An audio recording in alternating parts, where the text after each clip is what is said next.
All right, everybody, we are back again. Now we're talking about the Central Division. We've got Devin Little with us who talks about Detroit. Devin, how you doing? Good. How are you doing? I'm doing really well. And Greg Boysen covers Chicago Blackhawks. Greg, how are you? I'm doing good. Thanks for having me. I appreciate you both coming on. So we'll start with your teams, and then we'll chat a little bit about the rest of the teams in the division. Devin, we'll talk about you and the Detroit Red Wings and what's going on there. For most accounts, this is a team that's probably going to sell pretty close to everything that isn't nailed down. Is that correct? Yeah, pretty much anybody not named Dylan Larkin, Moritz Seider, or Lucas Raymond. Okay, so let's go through a couple of the names that might be on the list there. Let's talk about Bobby Ryan. What do you think the chances are that Ryan gets moved here before Monday?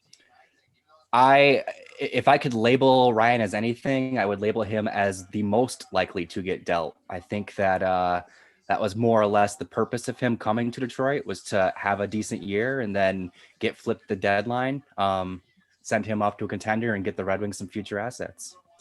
What about Mark Stahl? Now, there's a guy that might be a little bit trickier to move. They acquired him this offseason more as like a cap deal than anything else. Do you think he's got a chance of going, or is that just too high a price to pay for a defenseman that may not give you a ton? I think that there's a chance. I think that's probably the best way to describe it. It'll definitely depend on who's fishing around him. There's got to be some cap maneuvering. Wings are gonna have to eat half. And I'm not expecting anything crazy. I'm not expecting like a second round pick for him, like the Wings got to take him on. But I do think that given the right situation, there could be a move. Luke Lindenning's name's been brought up a lot.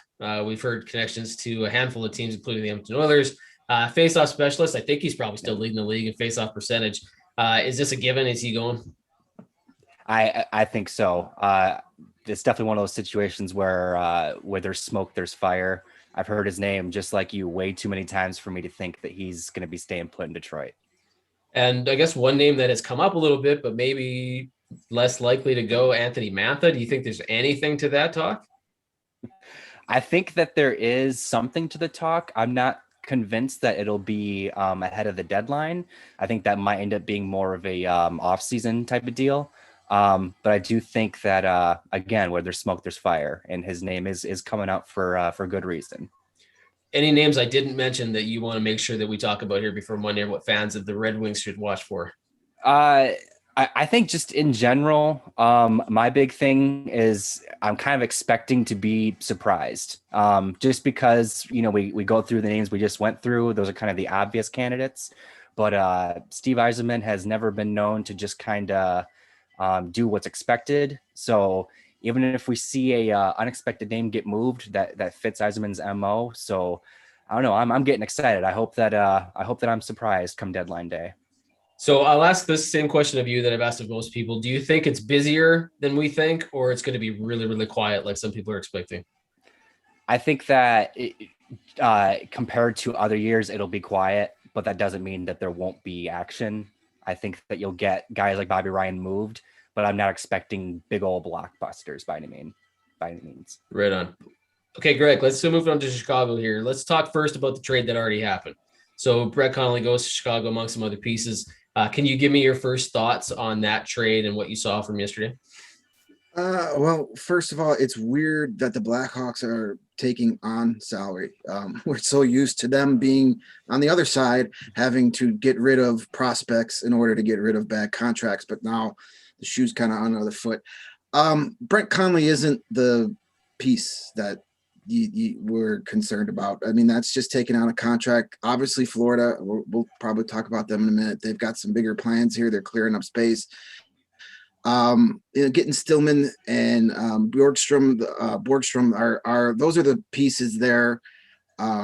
Stan Bowman loves his reclamation projects. He loves getting guys that need a quote unquote change of scenery. Sometimes they've worked out. It worked out pretty well for Dylan Strome. So Conley's fits the mold of the type of veteran contract you have to expose for the expansion draft. So I think that's his role there. And if not, you get a veteran guy here that might help with some young players. So, I don't think it's a huge move by any means, but it definitely could help you with two possible future pieces in Stillman and Borgstrom.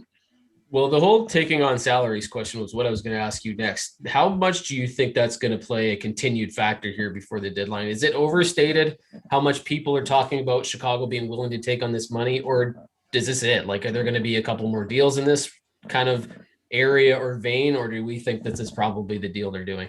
There definitely could be another one or two of these. They have, heading in before this deal, they had over $20 million in cap space because of all the players they have on long-term IR.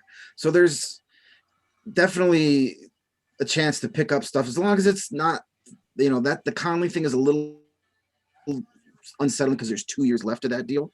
But it expires before you really have to start worrying about signing some of these young guys.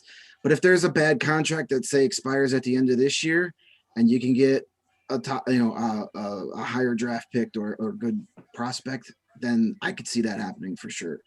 So I've seen and read Stan Bowman say that they're not adding. There's no reason to do that. They're going to stick with their young prospects and play those guys. Is that the right take for you, considering where Chicago's at in the standings? They played better than most people thought they were going to play this season. What's your take on their approach to the rest of these last 4 or 5 days? That is absolutely 100% the correct way to do it. Now, granted, I always take what a general manager says with a grain of salt, especially this time of year, but that's the way to do it. You don't say rebuild before the season starts and then say, oh, well, we got a chance to maybe, get swept out of the first round by Tampa Bay. So let's trade all of our prospects. It's the right way to do it. Yes, their record is a lot better than we expected, but the last month of the season, they've regressed to the team that I think we're going to see from the get-go. There was a little bit of smoke and mirrors there. The first 2 months, they had an unbelievable power play. The goaltending was out of this world. And when they were losing past regulation, still getting points. Since March 1st has come around, the power play has gone silent.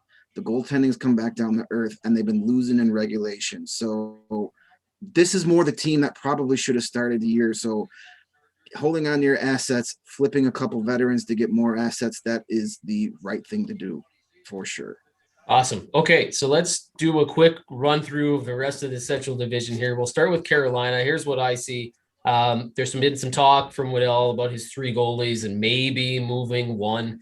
Do you think Carolina moves? Devin, I'll start with you. Do you think Carolina moves one of these goaltenders, or they keep the whole, we need that third, it's not a bad idea? Because they're doing very well this season. It's not the worst idea in the world to have insurance at that position.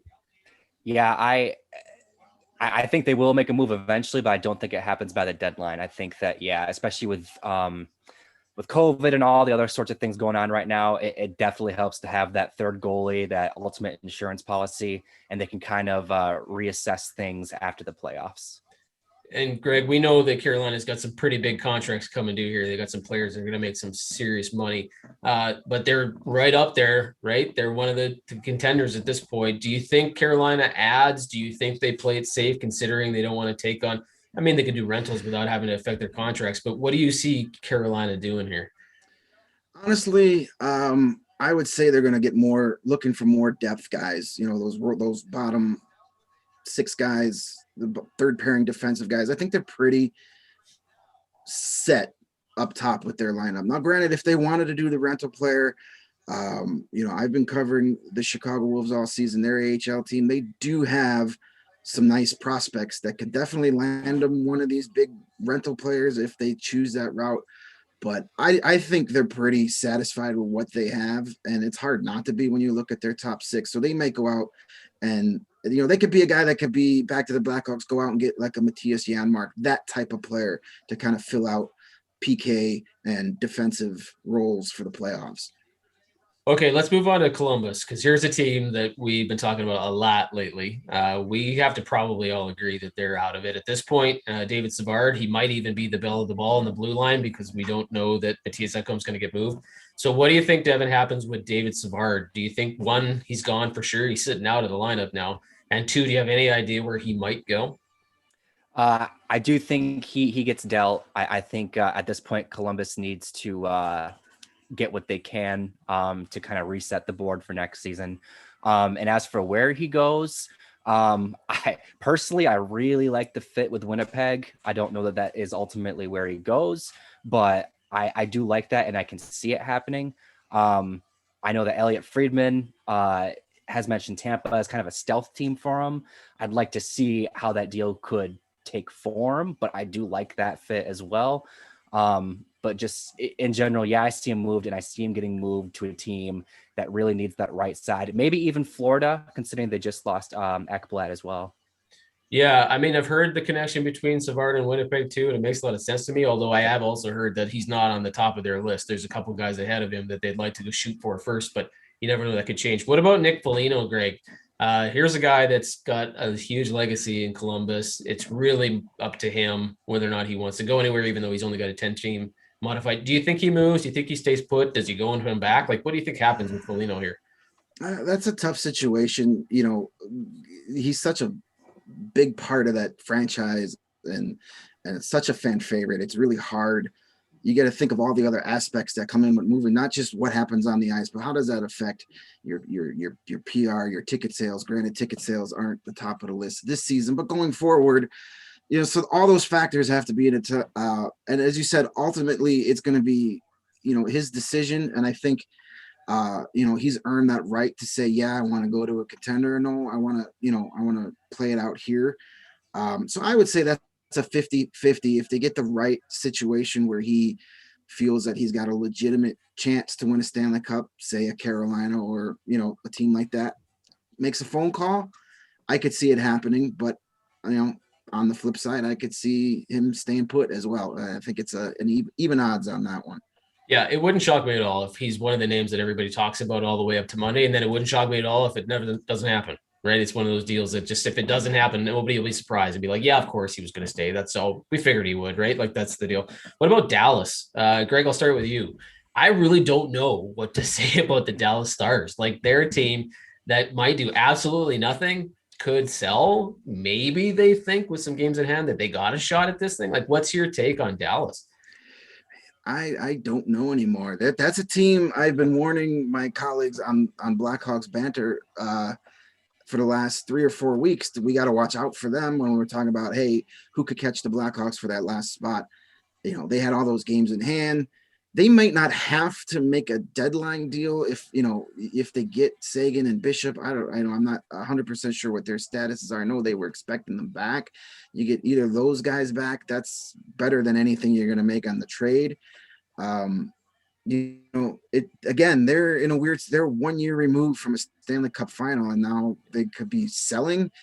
I don't know. I just think it's a weird, icky, injury plague season down there that they just kind of have to be like, we don't really need to reset things. I think they're closer to the team that made the Stanley Cup final last year than the team we've seen this year. So I would, if I was a betting man, and thankfully I'm not, because I would lose a lot more than I win, I would say they're more category of kind of staying put, maybe taking on some players that they could see using going forward beyond this season. I don't know how to expand on anything better than that. So we're going to move right over to Florida. Devin, let's go there with you.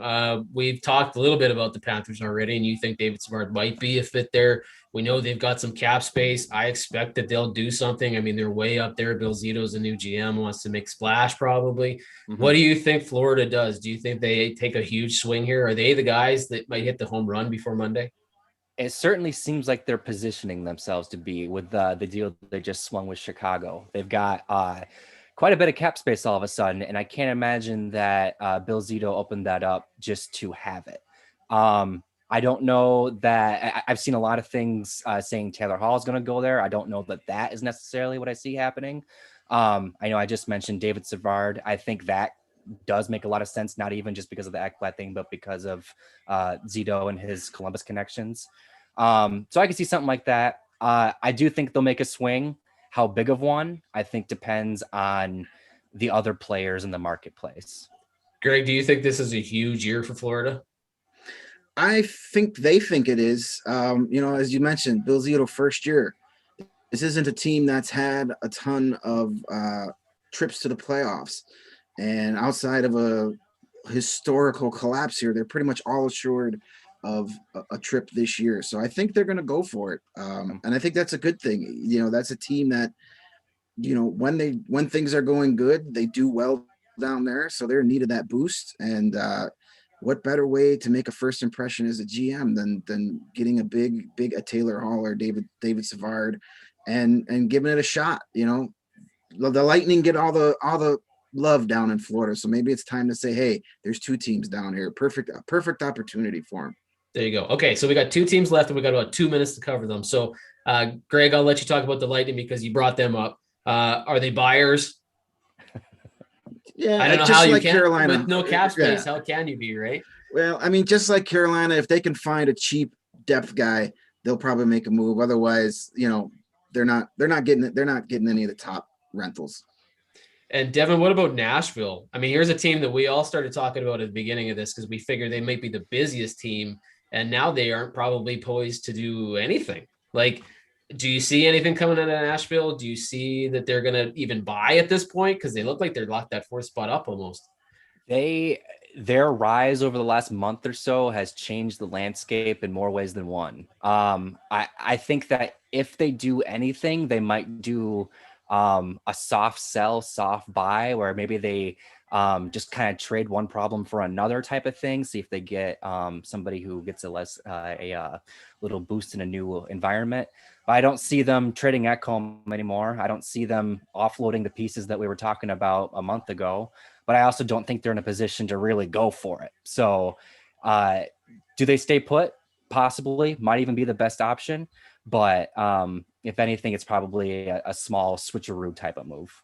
Awesome. Well, I appreciate both of you coming on to help us talk about the Central Division. Greg, Devin, thank you very much.